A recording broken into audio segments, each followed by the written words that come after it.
जय राधा माधव कुंज बिहारी। जय राधा और माधव हनुमान, एक मिनट। कुंज बिहारी। गोपी जना वल्लभ गिरिवरधारी। गोपी जना वल्लभ गिरिवरधारी। यशोदनंदन व्रज जनरंजन। यशोदनंदन व्रज जनरंजन। यमुना तीर वनचारी। यमुना तीर वनचारी। जय राधा माधव कुंज बिहारी। जय गोपीजन वल्लभ गिरिवरधारी। यशोदानंदन ब्रज जनरंजन। यशोदानंदन ब्रज जनरंजन। यमुना तीरा वनचारी। जय राधा माधव कुंज बिहारी। हरे कृष्णा कृष्णा कृष्णा हरे हरे। हरे राम राम राम हरे हरे। हरे कृष्णा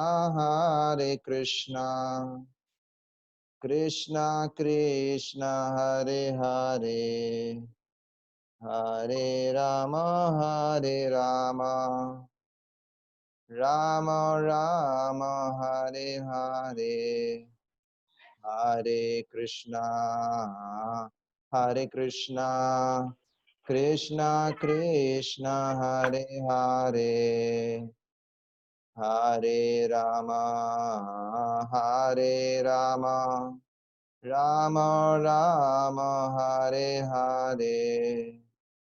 हरे कृष्णा कृष्णा कृष्णा हरे हरे। हरे राम राम राम हरे हरे। हरे कृष्णा कृष्णा कृष्णा हरे हरे। हरे राम राम राम हरे हरे। हरे कृष्णा कृष्णा कृष्णा हरे हरे। हरे राम राम राम हरे हरे। हरे कृष्णा कृष्णा कृष्णा हरे हरे। हरे राम राम राम हरे हरे। जय प्रभुपदा प्रभुपदा प्रभुपदा। जय प्रभुपदा जय प्रभुपदा प्रभुपदा प्रभुपदा। जय प्रभुपदा। जय जय प्रभुपाद प्रभुपाद। जय प्रभुपाद। निताय गौर हरि बोल हरि बोल गौर हरि बोल। ओम अज्ञानतिमिरान्धस्य ज्ञानञ्जनशलाकया चक्षुरुन्मिलितं येन तस्मै श्रीगुरवे नमः। श्रीचैतन्यमनोभीष्टं स्थापितं येन भूतले स्वयं रूप कदा मह्यं ददाति स्वपदान्तिकं। वन्देऽहं श्रीगुरो श्रीयुतापदकमलं श्रीगुरुन् वैष्णवां च श्रीरूपं सागरजातं सहगण रघुनाथान्वितं तं सजीवं सावधेतं सावधूतं परिजन सहितं कृष्ण चैतन्य देवं श्री राधा कृष्ण पादान् सहगण ललिता श्री विशाखान्वितांश्च नमो विष्णुपादाय कृष्णप्रेष्ठाय भूतले श्रीमते भक्तिवेदांत स्वामिन्निति नामिने नमस्ते सारस्वते देवे गौरवाणी प्रचारिणे निर्विशेष शून्यवादी पाश्चात्य देश तारिणे नमो महावदन्याय कृष्ण प्रेम प्रदायते कृष्णाय कृष्ण चैतन्य नामने गौरत्विषे नमः हे कृष्णा करुणा सिंधो दीनबंधो जगतपते गोपेश गोपिका कांत राधा कांत नमस्तुते तप्त कांचन गौरांगी राधे वृंदावनेश्वरी वृषभानुसुते देवी प्रणमामि हरिप्रिये वाञ्छाकल्पतरुभ्यश्च कृपा सिन्धुभ्येव च पतितानां पावनेभ्यो वैष्णवेभ्यो नमो नमः जय श्री कृष्ण चैतन्य प्रभु नित्यानंद श्री अद्वैत गदाधर श्रीवासादि गौर भक्त वृंद हरे कृष्णा हरे राम राम राम हरे हरे श्रुति मौलिरत्न युति निराजित वै मुक्त कुले रूपास्यमानां परित्रास्त्वं हरिनाम संशया सार्थमर्जुनस्यादौ कुर्वन् गीतामृतं ददौ लोकत्रयोपकाराय तस्मै कृष्णात्मने नमः अज्ञाननिरादिरुपेति यया विशेषं भक्ति परापि भजते परिपोषमुच्चै तत्वं परं स्फुरति दुर्गमम् अपि अजर्षं षाड्गुण्यभृत्स्वरचितं प्रणमामि गीतम् मनोजवं मारुतुल्यवेगं जितेन्द्रियं बुद्धिमतां वरिष्ठं वातात्मजं वानरयूथमुख्यं श्रीरामदूतं शरणं प्रपद्ये। हरे कृष्णा। तो आप सभी भक्तों का स्वागत है आज के भगवत गीता कक्षा के लिए। तो आज बहुत ही सुंदर श्लोक हम लोग चर्चा करेंगे दूसरे अध्याय का, जो है 14 श्लोक, और ये बहुत फेमस श्लोक है। तो जिन भक्तों के बैकग्राउंड से कोई डिस्टरबेंस नहीं आ रहा हो वो मेरे पीछे पीछे रिसाइट कर सकते हैं। जिनके बैकग्राउंड से डिस्टरबेंस आ रहा है वो रिसाइट ना करें कृपा करके, अदरवाइज वो डिस्टरबेंस सबको महसूस होगा। ठीक है, तो मेरे पीछे पीछे दोहरा सकते हैं। मात्र स्पर्शास्तु कौन्तेय मातृसपर्श कौन्तेय शीतोष्ण सुख दुखदा शीतोष्ण सुख दुःखदा आगमपायिनो अनित्या आगमनो नित्या ताम तितिक्ष्व भारतः। तां तिक्ष्व भारता मात्र स्पर्शास्तु कौन्तेय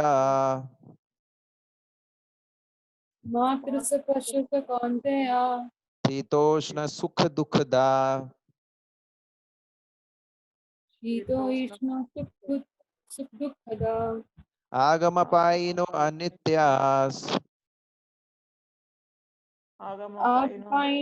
पायिनो अनित्य ताम तितिक्ष्व भारतः।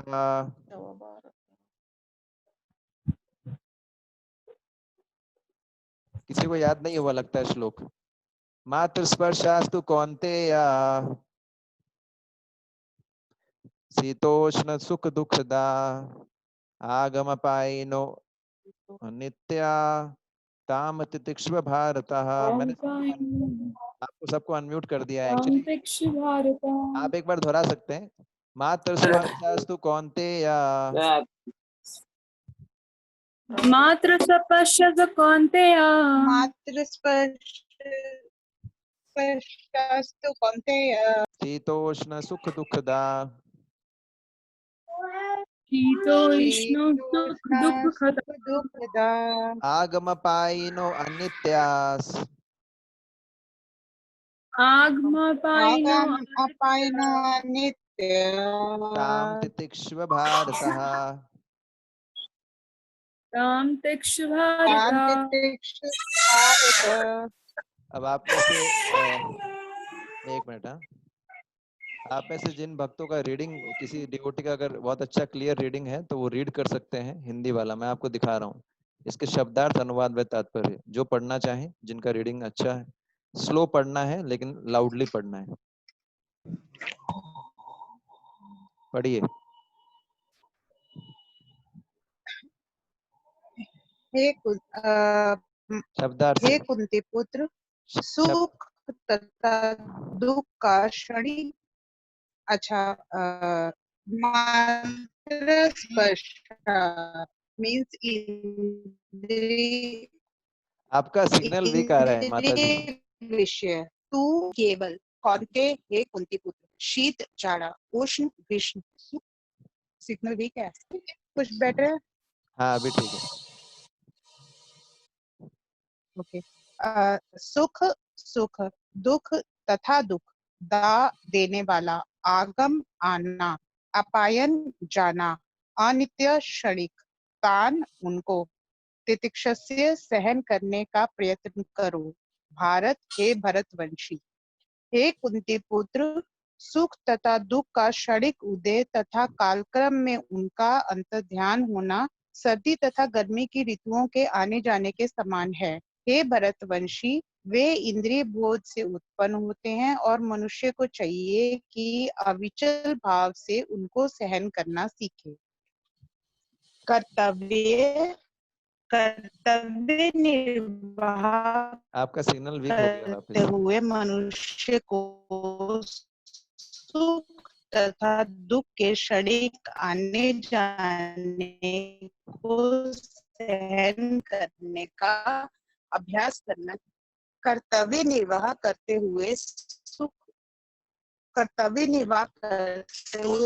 मनुष्य को सुख तथा दुख के क्षणिक आने जाने को सहन करने का अभ्यास करना चाहिए। अच्छा आप हरे कृष्णा। वैदिक आदेशानुसार मनुष्य एक मिनट, को हरे कृष्णा माघ, माता जी। जनवरी, फरवरी के मास में हरे भी हरे प्रातःकाल स्नान करना चाहिए। नियमों का पालन करने वाला है, वह स्नान करने में तनिक भी झिझकता नहीं। इसी प्रकार हाँ वो क्षमा कीजिएगा, एक्चुअली क्या है कि थोड़ा सा सिग्नल आपका कटता है, तो हम क्या करेंगे, आपका नंबर फिर से आएगा, एक दूसरे डिवोटी पढ़ सकते हैं, if you don't mind, some other devotee can read, है ना। ठीक है प्रभु जी, हाँ ठीक है प्रभु जी। तो तात्पर्य से पढ़ना है ना। कौन रुक पढ़ेगा? जाओ चंचल, उसको ब्रेक दे दो थोड़ा। कोई भी पढ़िए।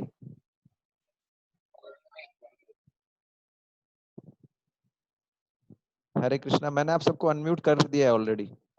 आप में से जो पढ़ना चाहें आप खुद अपना अनम्यूट करके पढ़ सकते हैं तुरंत, समय कौन पढ़ेंगे? कोई पढ़ना चाहेंगे?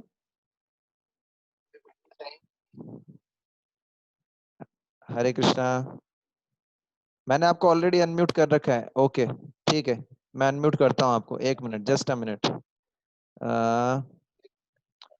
यस, एक मिनट। हरे कृष्णा, हाँ अनम्यूट मैंने कर दिया। पढ़िए। हरे कृष्णा प्रभु जी। हाँ पढ़िए। शो नहीं हो रहा है। हाँ,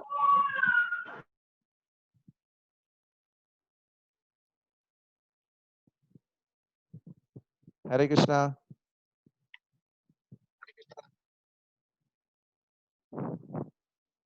फिर से म्यूट हो गए क्या आप? यतिन प्रभु और नीता माता जी, आप दोनों पढ़ सकते हैं हाफ हाफ ना, मैं आपको दोनों को चांस दूंगा। Just a minute. यस, आपका अनम्यूट हो गया यतिन प्रभु, लगता है वो कट गए। पढ़िए आप माता जी, मैं शो करता हूँ आपको तुरंत। हाँ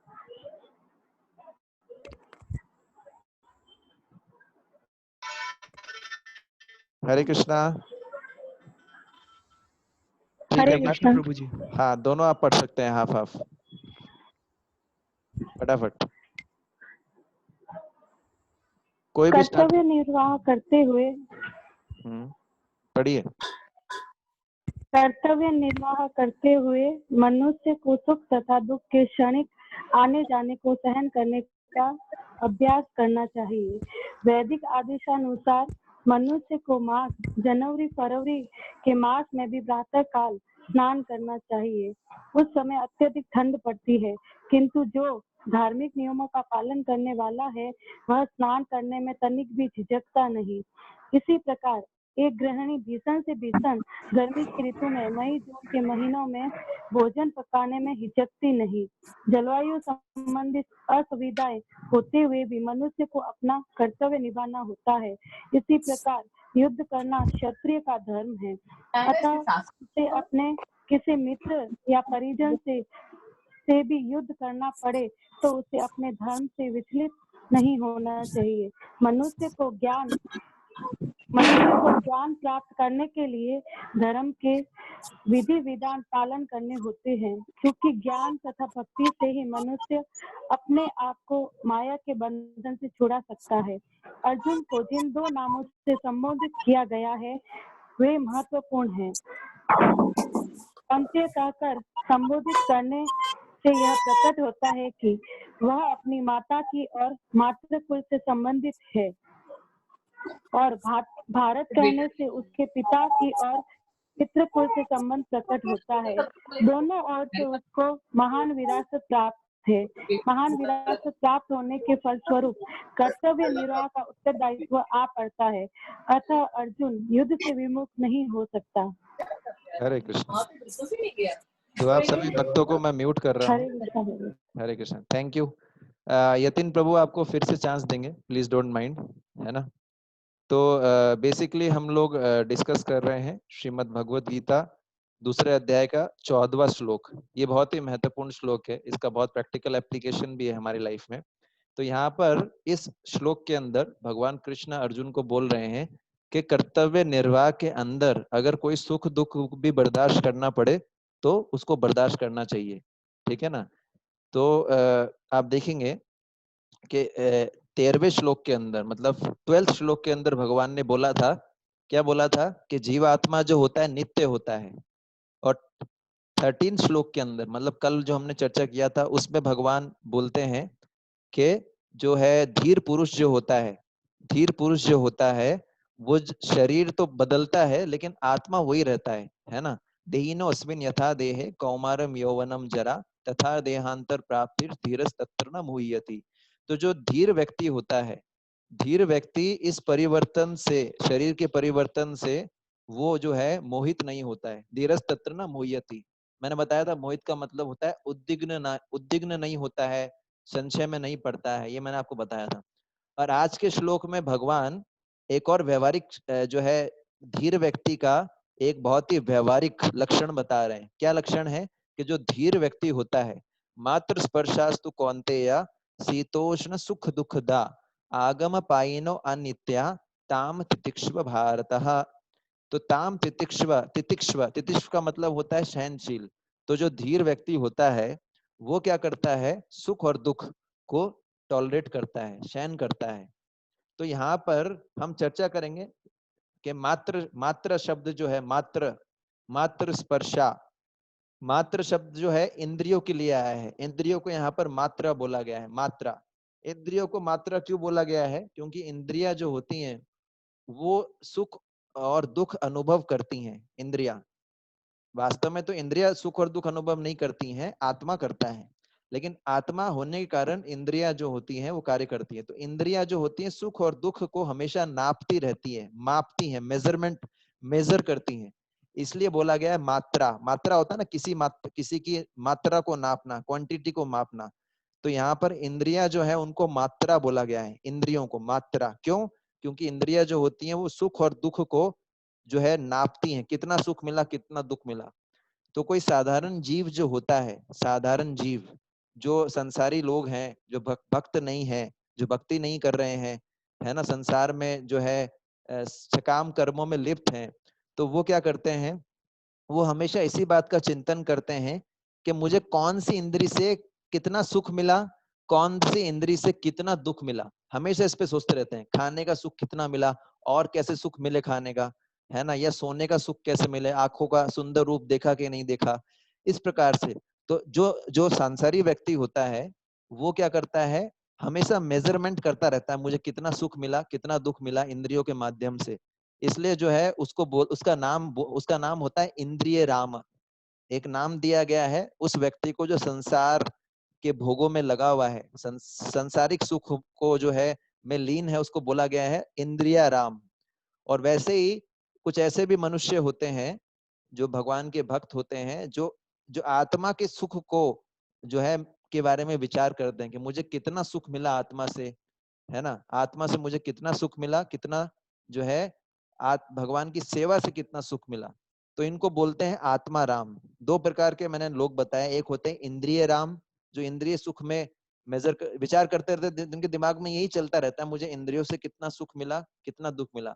और दूसरा कैटेगरी है भक्तों का, जिनको आत्मा राम भी बोलते हैं। आत्मा राम मतलब जो अपने जो है आत्मा के सुख में संतुष्ट रहते हैं, वो भगवान कृष्ण की सेवा में लगे रहते हैं हमेशा, और हमेशा ये देखते रहते हैं कि मैं कितनी सेवा कर रहा हूँ। वो भी मापते हैं, मेजर करते हैं, लेकिन वो ये मेजर करते हैं मैं भगवान कृष्ण की कितनी सेवा कर रहा हूँ और कितनी सेवा और बढ़ा सकता हूँ। श्रीला भक्ति विनोद ठाकुर बोलते हैं कि एक आध्यात्मवादी, एक साधक को हमेशा हर एकादशी पे इंट्रोस्पेक्शन करना चाहिए, आत्म मनन करना चाहिए, मंथन करना चाहिए कि पिछले 15 दिनों में मैंने कितना प्रगति किया। हम लोग भी कर सकते हैं, हर एकादशी पे हमको विचार करना चाहिए पिछले 15 दिनों में मैंने कितना प्रगति किया, कितना नाम मेरा इंप्रूव हुआ, कितना अध्ययन मेरा ठीक हुआ, कितना सेवा भाव बढ़ा। तो इस प्रकार से दूसरा शब्द जो है वो है स्पर्शा। स्पर्शा का मतलब है इंद्रिय विषय जो इंद्रियों को स्पर्श करके सुख और दुख प्रदान करते हैं। इंद्रियों के विषय जैसे कि आंख का विषय है रूप, नाक का विषय है गंध, कान का विषय है ध्वनि, है ना, स्किन का विषय है स्पर्श। ऐसा करके इंद्रिय विषय को बताया गया है। और इसके आगे भगवान बोलते हैं मात्र स्पर्शास्तु। तू का मतलब होता है किंतु। तो भगवान कृष्ण बोल रहे हैं मात्र स्पर्शास्तु, मतलब ये जो मैं बोल रहा हूँ ये केवल इंद्रिय विषय के लिए ही बोल रहा हूँ। तो भगवान क्या बोल रहे हैं, मात्र स्पर्शास्तु किंतु।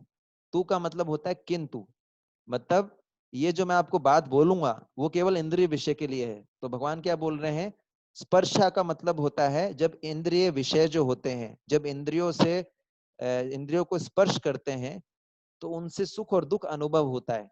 वास्तव में सुख तो होता ही नहीं है, वो जो है संसार के अंदर असली सुख तो है ही नहीं, वो दुखी होता है। लेकिन एक्चुअली क्या है, जिस सुख की हम बात करते हैं तो दो सुख दुखों के बीच का जो गैप होता है जिसमें दुख नहीं मिलता है उसको हम सुख मानते हैं। तो यहाँ पर बताया गया है स्पर्शा। तो जब जो है भगवान बोल रहे हैं जब इंद्रिय विषय इंद्रियों से स्पर्श करते हैं तो क्या होता है, इंद्रिय विषय जब इंद्रियों से स्पर्श करते हैं तो सुख और दुख अनुभव होता है ना। तो वो सुख और दुख को उसको अर्जुन आप बर्दाश्त करो। भगवान बोल रहे हैं उस जो सुख और दुख अनुभव होता है वो कैसा है, सर्दी और गर्मी के समान। जैसे सर्दी है, अभी गर्मी चल रहा है, गर्मी तेज होगा। हम तो राजस्थान में रह रहे हैं, है ना, आप अलग अलग जगह रहते हैं, कुछ लोग दिल्ली से हैं, कुछ लोग दूसरी जगह से हैं। लेकिन जैसे आप देखेंगे स्पेशली जोधपुर, जोधपुर तो बहुत ही गर्म है। आप भगवान की कृपा है कि अभी थोड़ा बारिश का मौसम है, लेकिन जोधपुर है, गंगानगर है, बीकानेर है, ये तो रेगिस्तान के सहारे, तो 48 49 50 टेम्परेचर। तो जब गर्मी बढ़ जाता है, पहले गर्मी स्टार्ट होता है, फिर गर्मी बढ़ता है, फिर गर्मी धीरे धीरे कम होता है, फिर खत्म हो जाता है। ऐसी सर्दी बढ़ता है, सर्दी स्टार्ट होता है, सर्दी बढ़ता है, फिर सर्दी भी खत्म हो जाता है। जब हम गर्मी में होते हैं तो गर्मी से परेशान हो जाते हैं, सोचते हैं कि चल कब गर्मी खत्म होगा यार, गर्मी कब खत्म होगा, कब सर्दी आएगा। और जब सर्दी में आते हैं तो बोलते हैं सर्दी कब खत्म होगा यार, गर्मी कब आएगा। ये हमारी स्थिति है। तो वैसे ही सुख और दुख भी ऐसे ही रहता है, पहले सुख आता है, फिर कुछ समय में हम जो है सुख से परेशान हो जाते हैं, है ना। सुख सुख को भी भगवान बोल रहे हैं बर्दाश्त करना पड़ेगा। स्पेशल बात देखिए, क्योंकि सुख को बर्दाश्त करना दुख से ज्यादा मुश्किल है, क्योंकि दुख में तो भगवान का स्मरण हो जाता है, सुख में तो भगवान का स्मरण नहीं होता। तो बड़ा टफ होता है सुख को टॉलरेट करना। तो यहाँ पर बता रहे हैं कि जैसे सुख और गर्मी और सर्दी आता है उसी प्रकार से सुख दुख को भी टॉलरेट करना चाहिए। पहले सुख आएगा पर वो हमेशा रहने वाला नहीं है। जैसे हम सर्दी को टॉलरेट करते हैं, गर्मी को टॉलरेट करते हैं, ये सोच के चाहिए हमेशा रहने वाला नहीं है, सर्दी के बाद गर्मी भी आएगी और गर्मी के बाद सर्दी भी आएगी, ये सोच के हम बर्दाश्त कर लेते हैं, अपने आप को एडजस्ट कर लेते हैं कितना भी सर्दी गर्मी हो। उसी प्रकार से जब सुख आता है कई बार जब कई बार सुख आता है तो क्या होता है कि हम जो है उसमें इतना उलझ जाते हैं, उसमें इतना अटैच हो जाते हैं कि हम भूल जाते हैं कि दुख भी आएगा। और जब दुख आता है तो हम उससे इतने परेशान हो जाते हैं कि सोचते ही नहीं कभी सुख भी आएगा। तो ये चलता रहता है। भगवान बोलते हैं इससे ज्यादा परेशान मत हो। सुख में लोग फूल जाते हैं, दुख में लोग पंचर हो जाते हैं। भगवान बोलते हैं न्यूट्रल रहो। आगे आएगा श्लोक, लेकिन भगवान यहाँ पर क्या बोल रहे हैं, उसको बर्दाश्त करो, है ना। तो और उसके बाद बोल रहे हैं अनित्या। अनित्य का मतलब है वो वस्तु जो कभी भी एक जैसी नहीं रहती। तो ना तो सुख हमेशा रहेगा, ना दुख हमेशा रहेगा, ना सर्दी हमेशा रहती है, ना गर्मी हमेशा रहती है। तो यहाँ पर ये बताया गया है कि सुख आएगा तो सुख धीरे धीरे बढ़ता है, फिर कम हो जाएगा। सांसारिक सुख, संसारिक दुख जब बढ़ता है फिर कम हो जाएगा। और दूसरी बात है, ये जो संसार का सुख दुख है, भौतिक सुख और दुख है, ये आध्यात्मिक सुख और दुख से, आध्यात्मिक सुख और दुख से बहुत अलग है। आध्यात्मिक सुख तो सुख होता है वास्तव में, लेकिन आध्यात्मिक दुख होता है वो भी सुख होता है। जैसे भगवान कृष्ण के जो भक्त होते हैं, गोपियों ने जो भगवान से विरह का अनुभव किया, वो बहुत दुखी थी, लेकिन वो दुख में भी उनको आनंद मिल रहा था। तो आध्यात्मिक दुख है वो भी सुख है, और आध्यात्मिक सुख तो सुख ही है। इनफैक्ट आध्यात्मिक दुख जो होता है, विरह में जो सुख होता है, वो मिलन के सुख से भी ज्यादा बड़ा होता है। तो ऐसा बताते हैं यहाँ पर कि आध्यात्मिक जो होता है सुख दुख होता है, और भौतिक सुख दुख में बहुत फर्क है। जैसे भौतिक सुख है वो जो है उसको कंपेयर किया गया है एक बूंद के समान, और आध्यात्मिक सुख को कंपेयर किया गया है सागर के समान। भगवान बोलते हैं ना चैतन्य महाप्रभु शिक्षा अष्टकम में, क्या बोलते हैं, आनंदा अम्बुधि वर्धनम, कि भगवान की भक्ति में जो इतना सुख है कि आनंद का सागर, अम्बुधि, अम्बुधि का मतलब होता है सागर, आनंद का सागर ऐसा है भगवान की भक्ति में, इतना सुख है। और भगवान की भक्ति का सुख होता है वो बढ़ता रहता है समय के साथ साथ, कम नहीं होता। अगर हम वास्तव में भक्ति करते हैं ठीक से, तो भगवान का जो भक्ति का सुख है वो बढ़ेगा। लेकिन भौतिक सुख हमेशा कम होता है। ये दोनों में फर्क है, आप समझ रहे हैं। तो भगवान बोल रहे हैं कि इनको सहन करना सीखो अर्जुन। तो प्रश्न उठता है कैसे सहन करें प्रभु जी, हमारे लाइफ में भी बहुत सारी प्रॉब्लम्स आती है। कैसे सुख, कैसे भक्त का क्या एटीट्यूड होता है, क्या भावना होता है जिससे वो ये सहन कर पाता है, कैसे सहन कर पाता है। तो यहाँ पर बता रहे हैं, अगर आप दूसरे अध्याय का 56वां श्लोक देखोगे, है ना, दुखेशु अनिदुग्न मनः सुखेशु विगत स्पृह। भगवान बोल रहे हैं जो भक्त होता है उसका भाव क्या होता है, जब उसको दुख मिलता है तो वो ये बोलता है मुझे इससे ज्यादा दुख मिलना चाहिए, इससे ज्यादा कष्ट मिलना चाहिए, पर भगवान की कृपा है कि मुझे कम कष्ट मिल रहा है। ये सोच के वो दुख को बर्दाश्त करता है। और जब उसको सुख मिलता है तो सोचता है अरे मैं तो इस सुख के लायक नहीं हूँ, इसके हकदार तो गुरु कृष्ण है, लेकिन उनकी कृपा से मेरे जैसे नालायक को भी सुख मिल रहा है। तो वो ये सोच के और उत्साहित होकर भगवान की भक्ति करता है। तो ये भक्तों का भाव होता है ना। और इसके अलावा प्रहलाद महाराज भागवत के 7वें स्कंद के 6ठे अध्याय के 30वें श्लोक में बोलते हैं, क्या बोलते हैं, बहुत सुंदर श्लोक है। बोलते हैं सुखम इंद्रियकम दैत्या देहा योगेण देहिनाम सर्वत्र लभ्यते देवाद यथा दुखम अयत्नतः। बोलते हैं जिस प्रकार सुख आता है, सुख और दुख जो आएगा वो हमारे कर्मों के हिसाब से आएगा, उसके लिए अलग से कोई जो जिस प्रकार सुख वो जो लिखा हुआ है, जैसे दुख आता है अपने आप, कोई चाहता थोड़ी है कि दुख को इनवाइट थोड़ी करता है, अपने आप आता है, वैसे सुख भी अपने आप आएगा। तो यहाँ पर प्रहलाद महाराज बहुत अच्छा उपदेश दे रहे हैं हम सब भक्तों के लिए। प्रहलाद महाराज बोल रहे हैं कि दुख को दूर करने के लिए लड़ाई मत करो, दुख को दूर करने में अपना समय मत वेस्ट करो, और सुख को बढ़ाने में अपना एनर्जी और टाइम मत लगाओ। ये भौतिक और सुख दुख तो है जो आपको आएगा ही आएगा, आप प्रयास नहीं करोगे तो भी मिल जाएगा। आप समझ पा रहे हैं, वो जैसा आपको लिखा है भौतिक सुख दुख तो वो मिलेगा ही मिलेगा। पर क्या चीज है जो नहीं मिलना है, जो मिलना है वो आपके प्रयास पे डिपेंड करता है। ये आपके प्रयास पे डिपेंड नहीं है, ये तो आपके कर्मों के हिसाब से आपको मिलेगा, किसी भी योनि में है। लेकिन एक चीज है जो जो फिक्स नहीं है, वो क्या है, हमारे भक्ति। तो मनुष्य जीवन हमको मिला है, तो मनुष्य जीवन में हमको अपना भौतिक सुख बढ़ाने का प्रयास नहीं करना चाहिए, ना भौतिक दुख से लड़ना चाहिए, है ना। पर इसका मतलब ये नहीं जैसे फॉर एग्जाम्पल हम बीमार हो गए तो दवाई ना लें। बीमार हो गए तो ऐसा नहीं चलो प्रभु जी ने बोला है कि दुख तो मिलना ही, दवाई क्यों लेनी, नहीं, दवाई लेना है। अपना प्रयास कीजिए आप, जो जो प्रयास रिक्वायर्ड है, लेकिन उसके बाद अगर ठीक नहीं होते तो परेशान नहीं होना है, अरे क्या हो गया, क्योंकि वो हमारे कर्मों के हिसाब से, सब कर्मों के हिसाब से होता है। जो अब बीमार होते हैं वो भी कर्मों के हिसाब से होता है, जितने समय में हम, वो सब फिक्स्ड है। तो यहाँ पर ये बता रहे हैं कि हमारा कर्तव्य क्या होना चाहिए, दुख से लड़ना हमारा कर्तव्य नहीं है, सुख बढ़ाना हमारा कर्तव्य नहीं है। हमारा कर्तव्य क्या है कि भगवान, ये जो हमको मनुष्य देह मिला है, समय बहुत कम है, बाल अस्तावत क्रीड़ा सकता है, तरुण अस्तावत तरुणी सकता है, वृद्धस्तावत चिंता सकता, परे ब्रह्मणि को ना सकता, भज गोविंदम भज गोविंदम भज गोविंदम भज गोविंदम गोविंदम भज मूढ़ो मते। बचपन का समय खेलने में निकल गया, जवानी का समय तरुणियों के पीछे भागने में निकल गया, और बुढ़ापे का समय क्या है, किस में निकल गया, बुढ़ापे का समय निकल गया चिंता में। अरे परमात्मा भगवान के बारे में तो कभी चिंता ही नहीं किया। तो ये बता रहे हैं, इसलिए क्या करना चाहिए, भगवान की भक्ति के अंदर मन लगाना चाहिए, है ना। और यहाँ पर अर्जुन के दो नाम बताए गए हैं, एक कौन्तेय और एक भारतः। कौन्तेय का मतलब जो है कि भगवान जो है अर्जुन को याद दिला रहे हैं कि तुम कुंती के पुत्र हो अर्जुन। कुंती ने भी कितने कष्ट सहे हैं, वो भी सुख दुख सही है, लेकिन अपने कर्तव्यों में स्थिर रही है। आप कुंती का जीवन देखेंगे, कुंती का जन्म हुआ, कुंती जो थी वसुदेव की बहन थी, सूरसेन की पुत्री थी, और जब वो छोटी थी तो सूरसेन ने उनको कुंती भोज नामक राजा को दे दिया था गोद, तो ये भी उनके लिए थोड़ा दुख का कारण था। फिर कुंती जब बड़ी हुई, उसके बाद दुर्वासा मुनि से उनको वरदान प्राप्त हुआ कि देवताओं से पुत्र उत्पन्न कर सकती हैं, तो सूर्य से उनको कर्ण प्राप्त हुए, वो चाहती नहीं थी लेकिन कर्ण प्राप्त हो गए, उसमें उनको दिक्कत हुआ।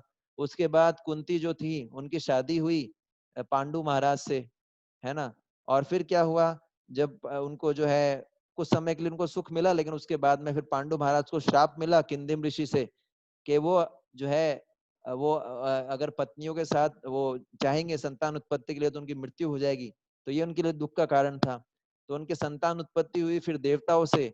उसके बाद कुंती महारानी के जो पुत्र थे पांचों, 3 और 2 माद्री से जो थे नकुल सहदेव, उनको फिर जो है धृतराष्ट्र ने मारना चाहा, ये उनके लिए दुख का कारण था। उसके बाद मतलब आप पूरा लाइफ देखेंगे कुंती का, उनको दुख दुख ज्यादा मिलता है, सुख तो बहुत कम मिलता है, लेकिन फिर भी कुंती महारानी स्थिर बनी रहती है अपनी सेवा में।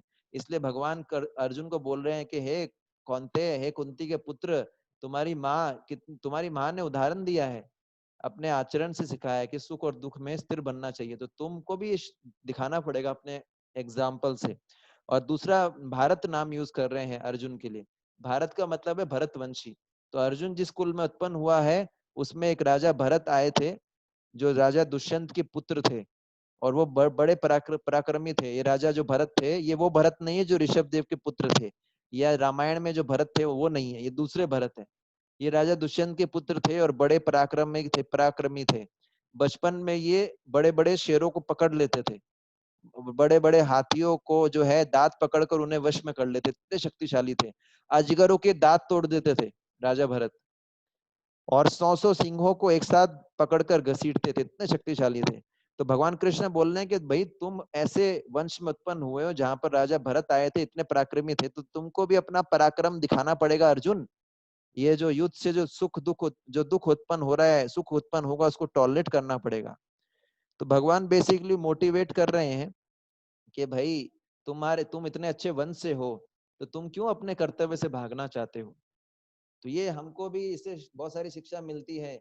आध्यात्मिक जीवन में भी हमको बहुत सारे कष्ट आते हैं, उसको बर्दाश्त करना चाहिए, ये सोच के कि हमेशा कष्ट रहने वाला नहीं है और हमेशा सुख भी रहने वाला नहीं है, इससे ऊपर उठना चाहिए, है ना। ये जैसे क्या मूड होना चाहिए वो मैंने आपको बताया।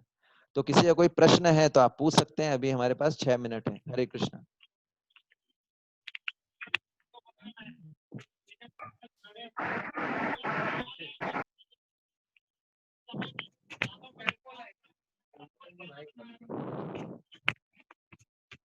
किसी का कोई प्रश्न है?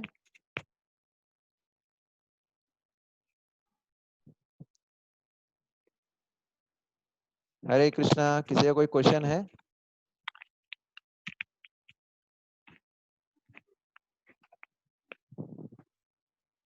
ओके, ठीक है। हरे कृष्णा।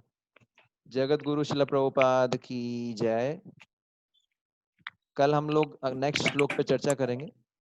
निताई गौर प्रेमानंदे हरि हरि बोल।